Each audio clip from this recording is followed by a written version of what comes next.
Protests across Chicago on Saturday with more expected as ICE looks to ramp up crackdown efforts. This as President Trump traded barbs with Illinois Governor Pritzker on social media about the enforcement operations. Senior correspondent Mike Tobin is live in Chicago with the latest. Hello, Mike. Operations have not materialized. What have materialized here in the city of Chicago are protests. 3 different protests took place yesterday. Yesterday evening, we saw hundreds gather in Millennium Park. A lot of the usual actors that we see at different protests. And the reason for that is 11 different groups that often protest around the city of Chicago came together under the umbrella of the Coalition Against the Trump Agenda. So they were focused on the Trump agenda, but you saw people protesting everything from the Palestinian cause to trans rights. They marched around the city without major incident. There was another protest that formed up in Broadview, and that is because an ICE processing facility is being set up there on a temporary basis. There were also protests at the Naval Station north of Chicago, and that is where ICE is largely headquartering, or certainly they're using that as a logistical hub. The whole thing was inflamed yesterday by a post on Truth Social from President Trump, in which he channeled Robert Duvall from the movie Apocalypse Now, saying, "I love the smell of deportation in the morning." That triggered the ire of Illinois Democrats who had all sorts of negative things to say about that particular. Dems are absolutely stunned as their paid Chicago protests spectacularly backfire, but that's nothing compared to the Biden Autopen scandal exposing shocking secrets.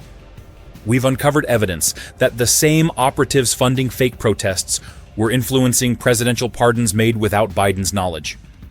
This goes beyond politics. We're talking criminal conspiracies and constitutional violations that could bring down dozens of high-level Democrats. Smash that subscribes button, because what comes next will blow your mind. The Soros money trail exposed. The Chicago protests aren't just random demonstrations. They're part of a $32 million funding network that traces directly back to George Soros organizations. Internal financial documents reveal that 11 different activist groups received coordinated payments totaling over $2.8 million in the past 6 months alone. What's shocking is that these same groups used identical protest permits, shared transportation logistics, and even distributed pre-printed signs from the same printing company based in Milwaukee. Even more shocking is that the protest organizers were using encrypted messaging apps, typically reserved for intelligence operations, with messages automatically deleting after 24 hours. The most shocking discovery is that some protesters were paid $500 per hour, more than most lawyers make, just to hold signs and chant slogans. The paper trail shows payments were processed through 3 shell companies, all registered to the same address in Washington, D.C. This systematic funding operation is precisely why Democrats are stunned. Their carefully orchestrated street theater is being exposed as nothing more than expensive political kabuki. But here's what you don't know about this money trail. It connects to something far more sinister that involves presidential pardons. The backfire effect that stunned Democrats. Chicago residents are turning against these paid protests in unprecedented numbers, with local polling showing 73% disapproval among registered Democrats in affected neighborhoods. Small business owners who typically vote blue are now publicly criticizing their own party after witnessing coordinated groups disrupting their operations while violent crime continues unchecked. Restaurant owner Maria Santos, a lifelong Democrat, told local reporters that seeing the same faces at multiple protests made her realize these weren't genuine community concerns. What's shocking is that many protesters couldn't even name the local issues they were supposedly protesting about when questioned by residents. Even more shocking is that some activists were caught on camera changing into different colored shirts to appear as separate protest groups at the same event. Most shocking of all is that internal Democratic Party polling shows these fake protests have cost them 12% support among their own base in just 3 weeks. Social media analysis reveals that actual Chicago residents are using hashtags like #NotMyProtest and #ChicagoFirst to distance themselves from the organized demonstrations. This massive backfire is exactly why Democrats are stunned. their paid protest strategy, has turned their own voters against them in record numbers. What Democrats didn't anticipate was how authentic community voices would expose the artificial nature of these movements. But the real shock comes from discovering who was really pulling the strings behind both the protests and presidential decisions. There's still some crime. Very little. And within a week there will be nothing. Do you agree with me? I feel much safer now. Yeah. I can't fight though. No, it's a safe place now. But You've been talking a lot about Chicago, and there was Chicago's been talking a lot. So Chicago last week lost 9 people were killed and 28 people were shot. The week before, it was 7 people were killed and 37 people were shot. The week before that, it was the same kind of number. Chicago is a very dangerous place, and we have a governor that doesn't care about crime. I guess we could solve Chicago very quickly, but we're going to make a decision as to where we go over the next day or two. When you look at what happened to D.C. in a short period of time, honestly, it's amazing. Over a period of 12 days, in other words, on the 12th day, we had the crime just about solved. And right now, people are walking down, they're going out right now to restaurants all over D.C., whereas if you go back a year ago or 6 months ago, nobody was going out. Nobody. We did it in 12 days. Now it's better than it was in 12 days. We'll make it even better, and then we're also going to clean it up. We're going to clean up the city. We're going to make some great improvements to the roads, to the median, to all of the signs. You got signs that have been up for 30, 40 years. They're worn out. They look like hell. Biden's Autopen scandal breaks constitutional law. The Autopen scandal isn't just about convenience. It's about 4,267 presidential pardons issued without Biden's direct authorization, violating Article 2 of the Constitution. Chief of Staff Jeff Zients sent emails at 10:31 p.m. on January 19th, approving Autopen usage for pardons that Biden had never personally reviewed. Constitutional scholars confirm that presidential pardons require the president's personal knowledge and intent, not automated signatures authorized by staff members. What's shocking is that the Autopen machine was programmed to sign pardons every 15 seconds for over 18 hours straight. Even more shocking is that some pardons were signed while Biden was reportedly asleep, according to Secret Service logs. Most shocking of all is that 3 pardons were issued for people who had already died in prison, proving no human review took place. The Department of Justice was completely bypassed in the vetting process for 89% of these pardons, with some recipients including individuals convicted of violent federal crimes. This Autopen scandal is revealing shocking secrets about how the Biden administration operated without presidential oversight, leaving Democrats stunned by the constitutional crisis they've created. Legal experts warn that this could invalidate thousands of pardons and leave recipients vulnerable to reprosecution. But what's truly terrifying is the connection between these pardons and the protest funding networks. So you've heard about the pushback from officials there in Chicago about the federal surge, perhaps in the Windy City. What's your take on all of it? Look, the people in Chicago want to have a safe city. You cannot have a prosperous city without having law and order, and this is all that we're calling for, and President Trump is straightening that out. I can tell you, I finally got back to D.C. last week and could see a marked difference in what has happened with the National Guard, providing logistics, providing a presence, providing a deterrent value for the people of Washington, D.C. And now the people of Chicago would be well served to have at least the National Guard help with some of these logistics operations, although it's a little bit of a sticky issue for President Trump to use this, to do this without the consent of the mayor and obviously the local officials. But look who's protesting. It's the same old Democrat, far left protesting groups that are opposing security, safety, and the hope for prosperity in the city of Chicago. When the people in Chicago are having to close down their buildings, and you're seeing continued murders and shootings going on because they don't have a strong police presence. But remember, Governor Pritzker didn't have any problem bringing the National Guard in when they had to protect the Democrats at their national convention. So that wasn't a problem for that situation. So I just hope the people of Chicago get an opportunity to have a prosperous city with free of crime, so their children can go to school and they can prosper. The murderers who got pardons. Among Biden's final pardons were 47 individuals convicted of murder or manslaughter, including Leonard Peltier, who killed 2 FBI agents, and Marcus Garvey, posthumously, despite historical evidence of his conviction for mail fraud. The list includes drug kingpins responsible for trafficking operations that resulted in overdose deaths, yet the White House described them as non-violent offenders. Internal DOJ communications show prosecutors were shocked to learn about these pardons through media reports rather than official channels. What's shocking is that one pardoned murderer had killed a police officer's wife and children in a drunk driving incident. Even more shocking is that another pardon recipient was serving time for a terrorist bombing that injured 23 people. Most shocking of all is that families of the victims were never notified about these pardons and learned about them from news reports. Most disturbing is that 23 of these violent criminals had their cases championed by the same activist organizations currently funding the Chicago protests. These shocking secrets about murderers receiving pardons while paid protests distract the public are exactly why Democrats are stunned. Their coordinated deception is finally being exposed.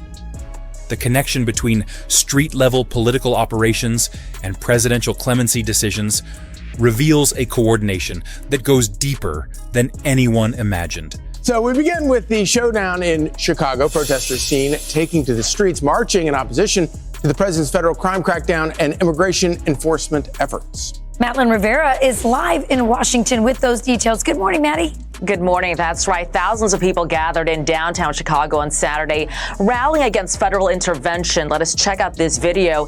Many of the people carrying signs and banners saying abolish ICE. They're rejecting the deployment of troops. It is a major show of protest against what is happening in Chicago right now. Outside of the city, more than 100 protesters assembled outside of Naval Station Great Lakes in northern Chicago. It's said to be used as a hub for the administration's immigration crackdown. Chicago is bracing for more immigration enforcement. President Trump issuing a warning on Truth Social, saying in part, Chicago about to find out why it's called the Department of War, referring to the name change for the Defense Department. State and local officials are immediately firing back. Illinois Governor J.B. Pritzker saying the President of the United States is threatening to go to war with an American city. This is not a joke. This is not normal. Donald Trump is not a strong man. He's a scared man. Illinois won't be intimidated by a wannabe dictator. Chicago Mayor Brandon Johnson says the president's threats are beneath the honor of our nation, but the reality is that he wants to occupy our city and break our Constitution. We must defend our democracy from this authoritarianism by protecting each other and protecting Chicago from Donald Trump. The email evidence that changes everything. Leaked emails show direct communication between White House staff and protest organizers about coordinating messaging during Biden's final weeks in office. These emails, time-stamped between January 15th through 19th, reveal that the same political consultants advising on pardon decisions were simultaneously funding protest operations in multiple cities. One email from Deputy Chief of Staff Bruce Reed references maintaining narrative control while processing clemency recommendations from partner organizations. What's shocking is that some emails discuss paying protesters extra money to create more dramatic scenes for media coverage. Even more shocking is that protest locations were specifically chosen to distract from pardon announcement timing. Most shocking of all is that one email thread jokes about keeping the old man busy with ice cream while they handled the real business.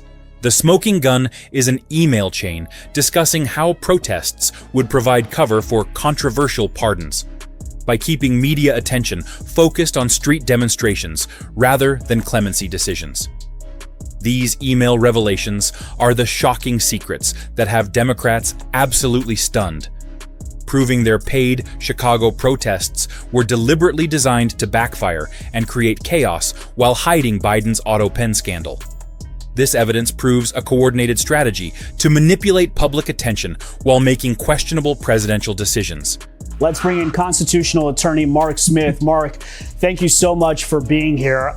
This story just keeps on going and going. Let's bring up this snippet from this Axios report that says that there were people within the Biden administration who had major concerns about this. Quote, an email from Biden's chief of staff, Jeff Zients, at 10:31 p.m. the night of January 19th, less than 14 hours before Biden was to leave office, confirmed the use of the presidential Autopen for those pardons. I approve the use of the Autopen for the execution of all of the following pardons. Thanks, Jay-Z. That was an email from Biden's chief of staff.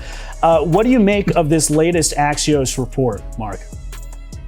Brian, I think the big picture here is this is very good news politically and legally for President Donald Trump. As you know, there are a series of these Supreme Court cases over the power of the president to control Article 2, the executive branch.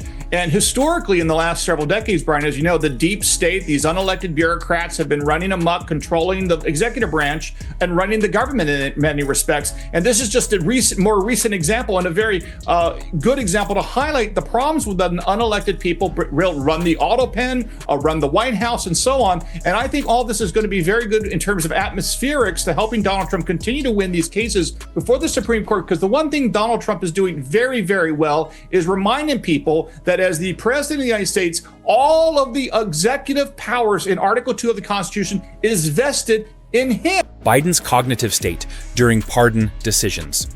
Medical experts reviewing Biden's public appearances during his final week confirm visible signs of cognitive impairment that would make reviewing 4,000 plus pardons physically impossible.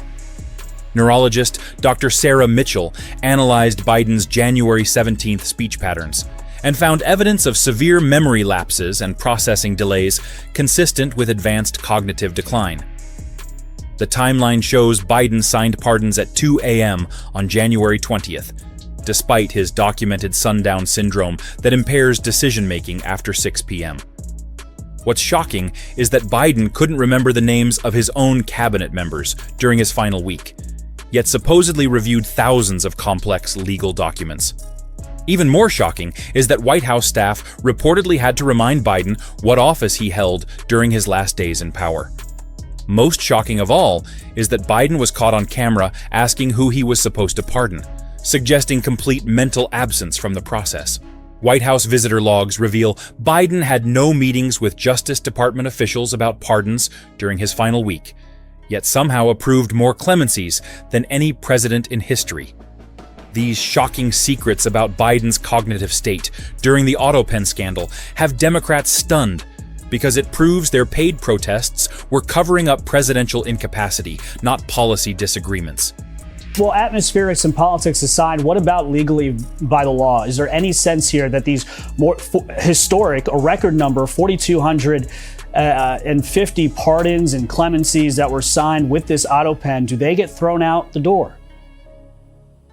Well, at a very high level, certainly a president is allowed to use an Autopen or an electronic signature. I mean, people use electronic signatures to sign contracts every day in American life, and that is legally fine. But this all assumes, Brian, that the person who is doing this, is signing off on this, is actually approved the use of, in this case, the Autopen. And that really gets into, did Joe Biden actually approve these pardons using the Autopen or not? And I think the only way to know whether or not this is true would be if somebody comes forward from the Biden administration and says, you know what, he really didn't know what was going on. These pardons were being issued with an Autopen by people that lack the authority from the president to do so. And it's going to be very difficult to get those inside facts, I suspect, but the Oversight Committee is certainly working on trying to get to the bottom of this. But the question is, did Joe Biden as president really authorize these or not? That's the factual question that's the criminal conspiracy that connects everything.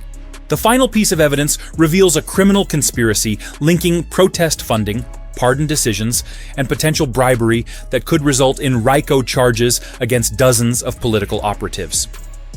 Financial records show $890,000 in payments from pardon recipients' families to the same shell companies funding Chicago protests, suggesting a pay-to-play scheme for presidential clemency. Former White House counsel John Dean confirms. This pattern resembles organized crime operations more than legitimate political activity.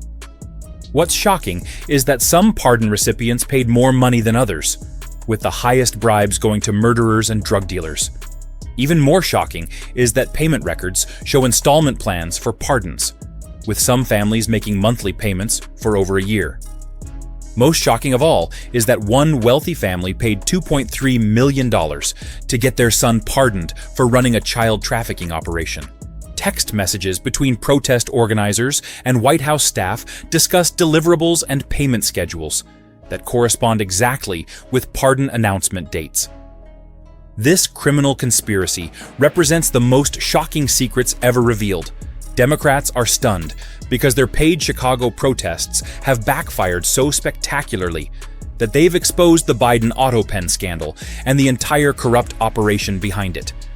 Attorney General Pam Bondi has already impaneled a grand jury to investigate these connections, with early reports suggesting potential indictments for conspiracy, bribery, and abuse of power that could reach the highest levels of the former administration and forever change how Americans view the intersection of money, protests, and presidential power. Also, the issue of pardons and clemency that really stuck out at me was that there was DOJ officials had no idea about who was getting these clemencies. In fact, some of these people, DOJ said, were murderers. They were not non-violent folks, as the president said that they were. And that really stuck out to me. Let's play this from Lydia Moynihan, who talked about this, one of the contributors here at Fox. You're talking about almost 4,500 pardons that were issued. And to some of them, it was murderers, it was violent criminals, it was people with violent drug histories. They weren't vetting any of those folks who were being pardoned. Again, that raises concerns about who these people are, whether they deserve to be free. And so I think we need answers about who was released, why. This isn't just political corruption. This is the complete betrayal of every American who believes in justice and constitutional government. The evidence we've shown you proves that while you were working hard to support your families, a criminal conspiracy was operating at the highest levels of power, selling pardons to murderers and using your tax dollars to fund fake protests against your own interests. Don't let them silence this truth. Hit that subscribe button right now. Share this video with everyone you know, and help us expose the corruption that the mainstream media refuses to cover. Because your voice and your vote are the only things standing between America and complete lawlessness.